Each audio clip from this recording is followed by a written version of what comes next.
I am so excited for this video because today we tackle The Hunger Games, one of the most beloved franchises out there. It's got an incredibly loyal and dedicated fan base, and in my opinion, deservedly so. And it all started with the movie titled The Hunger Games. This movie, in my opinion, is an incredible film, an extremely good start to the franchise, and builds such a solid foundation that sets up the rest of the narrative for success. I'll get straight to the point though. The reasons why The Hunger Games is an incredible film is because of a mixture of its superb dialogue and performances, meticulous fleshing out of the Hunger Games itself, and lastly, the weakest but still good element of this movie, the cinematography. So that's the straightforward, short answer, but allow me to elaborate more on these elements. We'll start with the weakest element actually, which I think is the cinematography. The cinematography is still good, but it's just weaker compared to the other elements. The thing about the Hunger Games movie is that it's incredible, but it's also kind of inconsistent. And that's one word I would use to describe the cinematography as well. Straightforward, raw, and inconsistent. I really don't like comparing movies. If you've been here a while, you know that fact, but it just puts things into perspective, so I'll have to do it here. But look at a movie like Everything Everywhere All at Once, and pay attention to its cinematography. It's super artsy and creative, right? With its vibrant colors and its dreamlike sequences. Now compare that cinematography to the Hunger Games cinematography. It's just straightforward and not particularly concerned with being artsy or creative. But that's not to say that the cinematography isn't great at times, because it is. For example, I really like the bullet train sequences. I just think the way that they're shot and the framing of everything is wonderful. The lighting is great. I just like the interior of the train. You know, it's the first time we get to see Haymitch, so that's a bonus. Another sequence with great cinematography is the chariot sequence, where all the tributes are being rolled out on their chariots, and you get to see all the different tributes costumes that represent the different districts that they're from. You know, District 1's tributes have these like really intimidating and godlike soldier armor, and that represents how strong they are as a district, physically and structurally. I love the camera framing in that sequence. I love the camera movements. That shot of President Snow looking down on all the tributes was wonderful. Love that. You know, the sequence at the end where Cato, Peeta, and Katniss were having their last fight on that plane thingy. Love that sequence. Great cinematography, which is why I would describe the cinematography as straightforward, raw, but also inconsistent. And you'll be hearing me bring up inconsistent a lot when it comes to describing this film, because this film has a little bit of a problem with pacing and just structure-wise. And this is where we can shift to the storytelling components of the Hunger Games movie. I would personally consider dialogue as part of storytelling, and I must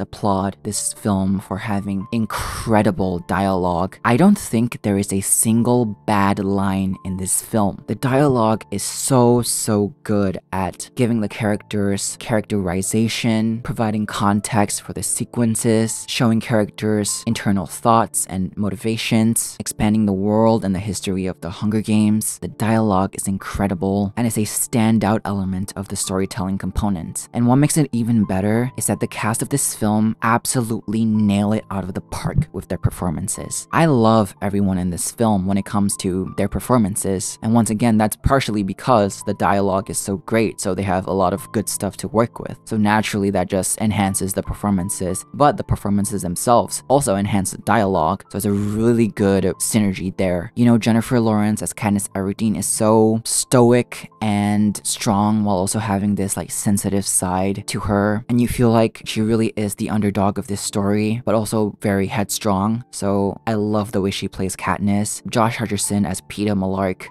I love him so much. I love the character. I love Josh. He is so perfect for that role. I also really like Gale. I don't really get the Gale hate. I like Liam Hemsworth's performance of Gale. I also like Seneca, Caesar Flickerman, Effie Trinket, Haymitch Abernathy, President Snow, Cato, Cinna, Rue, Glimmer, Clove, Marvel. I don't think there is a single bad performer in this film. So while the cinematography can be bland at times and just a bit too straightforward, the dialogue and and performances very much make up for that. But I want to talk more about the actual storytelling component of storytelling. The way I interpret whether a movie has good storytelling or not is by looking at individual sequences and thinking to myself whether that sequence adds value to the story and narrative, and what that sequence is trying to say and add to the story. And what I've uncovered is that the storytelling is a little unbalanced in my opinion. The storytelling is wonderful and abundant when it comes to two aspects: the actual Hunger Games itself and Katniss's backstory. If you rewatch this movie a couple of times, perhaps you'll notice that most of the storytelling in this movie is heavily focused on the Hunger Games itself, the reasoning for the Hunger Games, people's reactions to the Hunger Games, how the Hunger Games is executed, how tributes are selected through the reaping, where the tributes live before the Hunger Games, where the tributes train for the Hunger Games, how they train for the Hunger Games, and then the actual Hunger Games itself. So much of the storytelling is about the Hunger Games, which makes sense because this is the first film of the franchise, so I get that, that's wonderful. And then the second component that they heavily focus on, though not as much as the Hunger Games, is Katniss's backstory, right? You spend a lot of time with her in District 12, you see what her daily routine is kind of like, you know, going hunting in the forest and then going to that little shop area, flea market thing to provide money and food for the family. You know, you see Katniss singing a song to calm down Prim and just trying to hold her family together. You see her talking to her quote-unquote best friend, Gale. You know, she tells us that she doesn't want to have kids.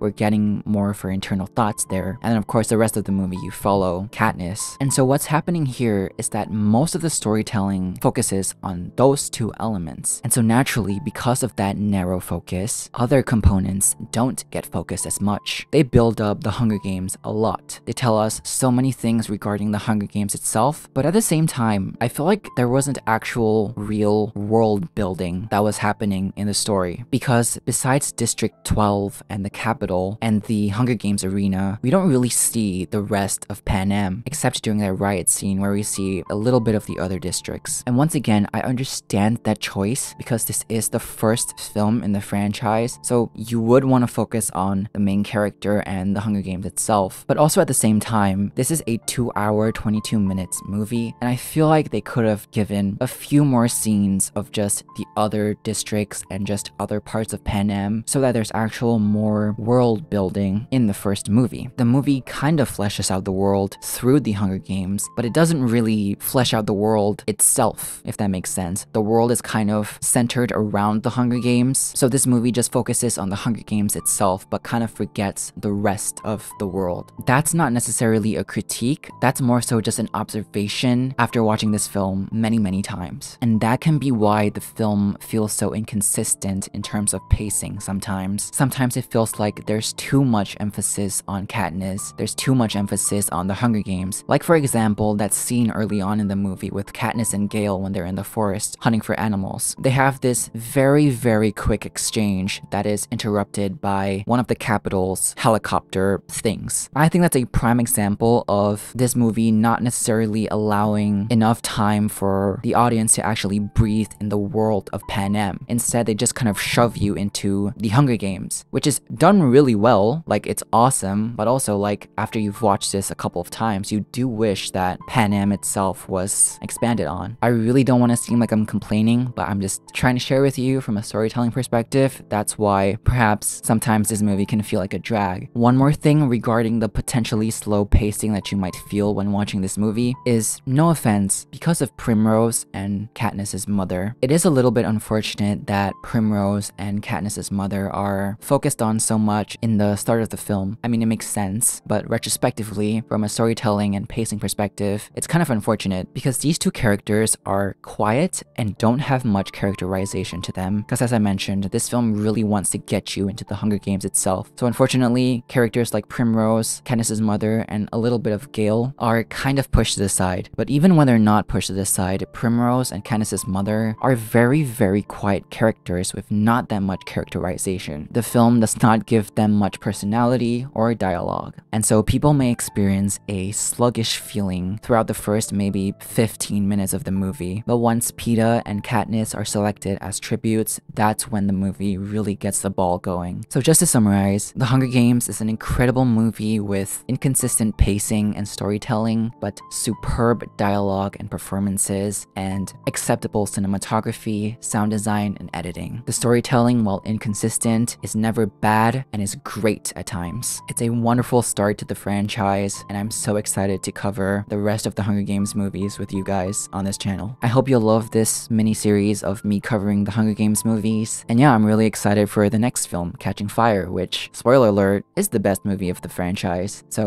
I'm really looking forward to that, and I hope you are too. But for now, I hope you enjoyed this analysis, essay, commentary, whatever you want to call this video. I really enjoyed it. What do you think of the Hunger Games franchise? Leave your thoughts in the comments below. I would love to read your responses. Thank you so much for watching. Thank you for being here. Have a wonderful day, and may the odds be ever in your favor.